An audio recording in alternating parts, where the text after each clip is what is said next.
नमस्कार, सावन स्पेशल श्रृंखला में आपका स्वागत है। आज से हम भगवान शिव और माता पार्वती के दिव्य विवाह की अद्भुत कथा की शुरुआत कर रहे हैं। लेकिन क्या आप जानते हैं कि इस कथा की शुरुआत माता पार्वती से नहीं बल्कि माता सती से होती है। आइए जानते हैं सती से पार्वती बनने तक का यह दिव्य और प्रेरणादायक यात्रा। तो माता सती प्रजापति दक्ष और माता प्रस्तुति की पुत्री थी। वे बचपन से ही अत्यंत सरल, करुणामयी और धर्मपरायण थी। राजमहल में रहते हुए भी उनका मन सांसारिक वैभव में नहीं बल्कि भगवान शिव की भक्ति में रमता था। यही कारण था कि आगे चलकर उनका जीवन संपूर्ण सृष्टि के लिए एक महान आदर्श बना। बचपन से ही माता सती भगवान शिव को अपना आराध्या मान चुकी थी। उनका हर दिन भगवान शिव के स्मरण, ध्यान और पूजा से प्रारंभ होता था। उनके मन में एक ही इच्छा थी, महादेव को अपने पति के रूप में प्राप्त करना। उनकी अटूट श्रद्धा और निष्कलंक भक्ति ने उन्हें भगवान शिव के सबसे निकट ला दिया। समय के साथ माता सती की भगवान शिव के प्रति भक्ति और भी गहरी होती गई। उनके मन में एक ही इच्छा थी कि यदि विवाह हो तो केवल देवों के देव महादेव से ही हो। उन्होंने अपने हृदय में यह अटूट संकल्प ले लिया कि भगवान शिव के अतिरिक्त वे किसी और को अपना पति स्वीकार नहीं करेंगी। उनकी यह श्रद्धा केवल एक इच्छा नहीं बल्कि सच्ची भक्ति, पूर्ण विश्वास और अडिग समर्पण का प्रतीक थी। समय बीतने के साथ माता सती की भगवान शिव के प्रति भक्ति और भी गहरी होती गई। यह बात प्रजापति दक्ष से छिपी नहीं थी। वे अपनी पुत्री से अत्यंत प्रेम करते थे, लेकिन उनके मन में एक बड़ी चिंता भी थी। प्रजापति दक्ष चाहते थे कि माता सती का विवाह किसी ऐसे राजकुमार या देवता से हो जो राजसी वैभव, प्रतिष्ठा और ऐश्वर्य से युक्त हो। दूसरी ओर माता सती के हृदय में तो केवल भगवान शिव ही विराजमान थे। महादेव का सरल जीवन, तपस्या, वैराग्य और कैलाश पर्वत पर निवास, इन सब को देखकर प्रजापति दक्ष इस संबंध को स्वीकार करने के लिए तैयार नहीं थे। यही चिंता धीरे धीरे आगे चलकर एक ऐसे संघर्ष का कारण बनी जिसने शिव और सती के जीवन की दिशा ही बदल दी।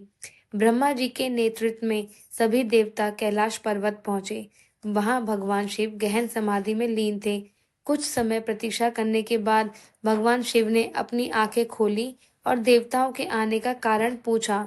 तब ब्राह्मण जी ने विनम्रता से कहा, हे महादेव, संपूर्ण सृष्टि के कल्याण के लिए आपका विवाह माता सती से होना अत्यंत आवश्यक है। भविष्य में आपके पुत्र के द्वारा ही तारकासुर का अंत होगा और धर्म की रक्षा होगी। सभी देवता हाथ जोड़कर महादेव से इस दिव्य कार्य के लिए प्रार्थना करने लगे। ब्रह्मा जी ने सभी देवताओं को साथ लिया और कैलाश पर्वत की ओर प्रस्थान किया। वहां भगवान शिव गहन समाधि में लीन थे। चारों ओर अद्भुत शांति, हिमालय की दिव्य छटा और महादेव का तेज पूरे वातावरण को पवित्र बना रहा था। कुछ समय प्रतीक्षा करने के बाद भगवान शिव ने अपनी समाधि से नेत्र खोले और देवताओं के आने का कारण पूछा। तब ब्रह्मा जी ने विनम्रता से हाथ जोड़कर कहा, हे देवों के देव महादेव, संपूर्ण सृष्टि के कल्याण के लिए आपका विवाह अत्यंत आवश्यक है। माता सती आपको अपना आराध्य और भावी पति मान चुकी हैं। यदि आपका और माता सती का दिव्य मिलन होता है तो भविष्य में धर्म की रक्षा का मार्ग प्रशस्त होगा।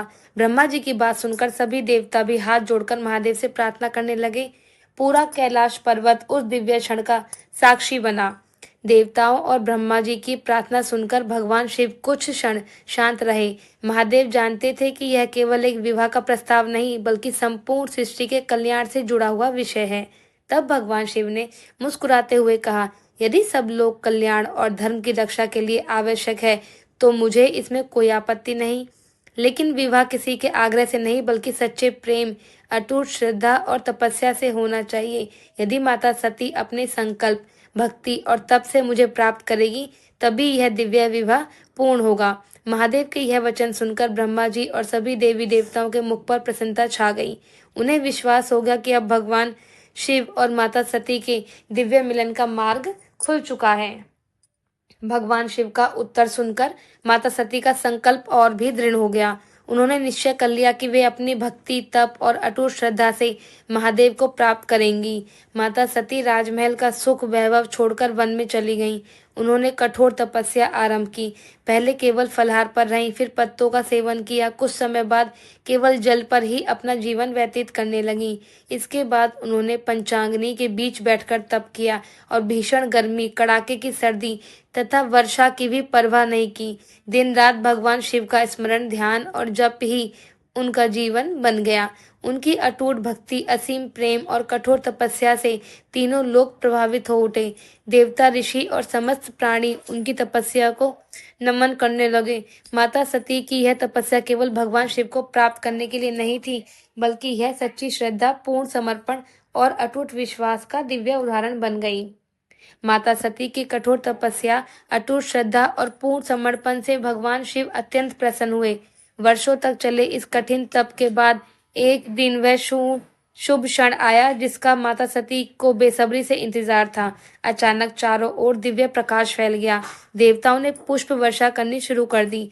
कैलाश पर्वत पर वातावरण हर हर महादेव के जय घोष से गूंज उठा। उसी क्षण भगवान शिव माता सती के सामने प्रकट हुए। भगवान शिव ने स्नेहपूर्वक कहा, देवी, तुम्हारी अटूट भक्ति, कठोर तपस्या और अटल विश्वास ने मुझे अत्यंत प्रसन्न किया। वर मांगो, तुम्हारी जो भी इच्छा होगी मैं अवश्य पूर्ण करूंगा। माता सती ने विनम्रता से हाथ जोड़कर कहा, हे महादेव, मैं आपको ही अपने पति के रूप में प्राप्त करना चाहती हूँ। यही मेरी सबसे बड़ी इच्छा है, यही मेरी तपस्या का उद्देश्य है। माता सती की निष्कपट भक्ति और पवित्र को देखकर भगवान शिव मुस्कुराए। उन्हें ज्ञात होगा कि माता सती का प्रेम सच्चा, निष्काम और अटल है। माता सती की निष्कपट भक्ति, कठोर तपस्या और अटूट प्रेम को देखकर भगवान शिव अत्यंत प्रसन्न हुए। महादेव ने मुस्कुराते हुए माता सती की ओर अपना हाथ बढ़ाया और मधुर स्वर में कहा, देवी, तुम्हारी तपस्या सफल हुई। तुम्हारा प्रेम निष्काम, पवित्र और अडिग है। मैं तुम्हें अपनी अर्धांगी के रूप में स्वीकार करता हूँ। भगवान शिव के ये दिव्य वचन सुनते ही माता सती का हृदय आनंद से भर उठा। उन्होंने श्रद्धा पूर्वक अपना हाथ महादेव के हाथ में सौंप दिया। उसी क्षण आकाश से देवताओं ने पुष्प वर्षा शुरू कर दी। ब्रह्मा जी, भगवान विष्णु, इंद्र सहित सभी देवता इस दिव्य मिलन के साक्षी बने। प्रजापति दक्ष और माता प्रस्तुति ने भी अपनी पुत्री के जीवन का यह शुभ क्षण देखकर भाव विभोर हो उठे। चारों ओर शंखनाद, मंगल ध्वनि और हर हर महादेव के जय घोष से संपूर्ण वातावरण गूंज उठा। अब भगवान शिव और माता सती के दिव्य विवाह की तैयारियां आरंभ होने वाली थीं। भगवान शिव द्वारा माता सती को अपनी अर्धांगी के रूप में स्वीकार करने के बाद पूरे देवलोक में आनंद की लहर दौड़ गई। देवताओं ने इस दिव्य विवाह की तैयारियां आरंभ कर दी। ब्रह्मा जी, विष्णु जी, इंद्रदेव, नारद मुनि और सभी देवता इस शुभ समाचार से अत्यंत प्रसन्न थे। देवलोक में मंगल गीत गूंजने लगे और चारों ओर उत्सव का वातावरण छा गया। उधर प्रजापति दक्ष के महल को भी भव्य रूप से सजाया जाने लगा। महल के द्वारों पर सुंदर तोरण बांधे गए, रंग बिरंगे पुष्पों से सजावट की गई और दीपों की मनमोहक पंक्तियां जगमगाने लगी। दूसरी ओर कैलाश पर्वत पर भगवान शिव के गण भी विवाह की तैयारियों में लग गए। नंदी, भृंगी और शिवगण इस दिव्य अवसर की तैयारी में पूरे उत्साह के साथ जुट गए।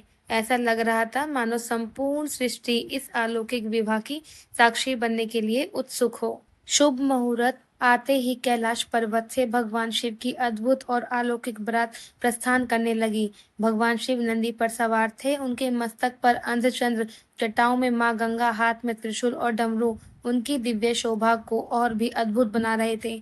महादेव की इस अनोखी बारात में देवता, ऋषि मुनि, योगी, शिवगण, भैरव, नंदी, भृंगी और असंख्य गण सम्मिलित थे। कोई डमरू बजा रहा था, कोई शंखानंद कर रहा था, तो कोई हर हर महादेव का जय घोष कर रहा था।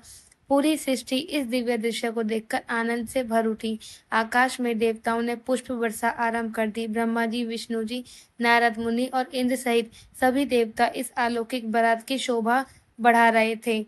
यहाँ यह कोई साधारण बारात नहीं थी, बल्कि स्वयं देवों के देव महादेव की दिव्य बारात थी, जिनके दर्शन के लिए देवता और ऋषि भी उत्सुक थे। कैलाश पर्वत से निकली भगवान शिव की अलौकिक बारात जब प्रजापति दक्ष के महल पहुंची, तब वहां उपस्थित सभी लोग उस अद्भुत दृश्य को देखकर आश्चर्यचकित रह गए। महादेव नंदी पर सवार थे। उनके साथ देवता, ऋषि, योगी, शिवगण और अनेक गण बारात में सम्मिलित थे। किसी के हाथ में डमरू था, कोई शंख बजा रहा था, तो कोई हर हर महादेव का जय घोष कर रहा था। ऐसी अनोखी बारात संसार ने पहले कभी नहीं देखी थी। महल के मुख्य द्वार पर प्रजापति दक्ष, माता प्रसूति और पूरा राजपरिवार बारात के स्वागत के लिए खड़ा था। माता प्रसूति अपने हाथ में मंगल आरती का थाल लिए भगवान शिव का स्वागत करने के लिए आगे बढ़ी। लेकिन जब राज परिवार ने महादेव का वैरागी और अनोखा स्वरूप देखा, तो सभी कुछ क्षणों के लिए विस्मित रह गए। भस्म से अलंकृत शरीर, जटाओं में विराजमान माँ गंगा, गले में सर्प और साथ चल रहे शिवगण, यह दृश्य किसी ने पहले कभी नहीं देखा था। फिर भी पूरे विधि विधान और सम्मान के साथ भगवान शिव उनकी बारात का स्वागत किया गया। अब वह शुभ घड़ी निकट थी जब भगवान शिव और माता सती का दिव्य विवाह संपन्न होने वाला था। शुभ मुहूर्त आने पर भगवान शिव और माता सती का दिव्य विवाह प्रारंभ हुआ।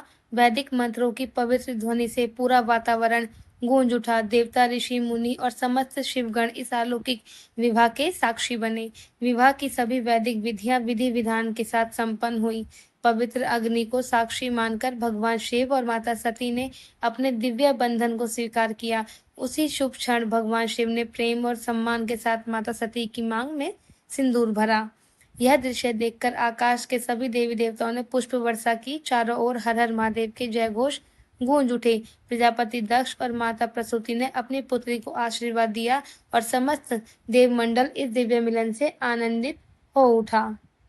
दिव्य विवाह संपन्न होने के बाद वह भावुक क्षण आया जब माता सती की विदाई का समय निकट था। पूरे राजमहल का वातावरण भावनाओं से भर गया। माता प्रसूति ने नम आंखों से अपनी पुत्री सती की आरती उतारी और उन्हें सुखी वैवाहिक जीवन का आशीर्वाद दिया।